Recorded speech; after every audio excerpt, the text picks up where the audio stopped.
ഞാനിന്ന് ഒരു അടിപൊളി ട്രെയിൻ യാത്രയിലാണ്. സൈഡ് മലയാണ്. ആ മലയുടെ ഇടയിൽ കൂടെയാണ് ഈ ട്രെയിൻ പോകുന്നത്. ഒരുപാട് ടണലുകളും ബ്രിഡ്ജുകളും ഒക്കെ ഉള്ളൊരു റെയിൽവേ റൂട്ടാണത്. ഒരു ട്രെയിൻ അവിടെ നിന്ന് ഇങ്ങോട്ട് വന്നുകൊണ്ടിരിക്കുകയാണ്, മലയിൽ നിന്ന് ഇറങ്ങി വന്നുകൊണ്ടിരിക്കുകയാണ്.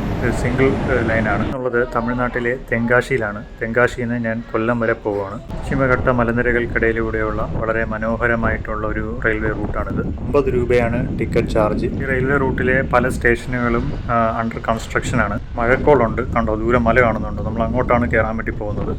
ഏതോ സ്വിറ്റ്സർലൻഡിലേക്കൂടെയുള്ള ഏതോ ഗ്രാമത്തിൽ കൂടെ പോകുന്ന ഒരു ഫീലാണ് എനിക്ക് ഇപ്പോൾ കിട്ടുന്നത്. വളരെ ഡിഫിക്കൽട്ട് ആയിട്ടുള്ളൊരു ടെറൈനിലൂടെയാണ് ഈ ട്രെയിൻ പോകുന്നത്. രണ്ട് സൈഡും കാണുന്ന മലകൾ അത് ശെന്തുരുണി വൈൽഡ് ലൈഫ് സാഞ്ചുറീസിൻ്റെയൊക്കെ പാർട്ടാണ്. ട്രെയിൻ വളരെ പതിയാണ് ഈ റൂട്ടിൽ കൂടെ പോകുന്നത്. ഇപ്പോൾ പോകുന്നത് കേരളത്തിൻ്റെയും തമിഴ്നാട്ടിൻ്റെയും ബോർഡർ പ്രദേശങ്ങളിലൂടെയാണ്. റൂട്ടിൽ കൂടെ ചെറുതും വലുതുമായിട്ടുള്ള ഒരുപാട് തുരങ്കങ്ങളും ഉണ്ട്. ഇപ്പോൾ ഒരു ടണലിലോട്ട് കയറാൻ വേണ്ടി പോവാണ്. കാശി ടു കൊല്ലം വരെ ഏകദേശം 102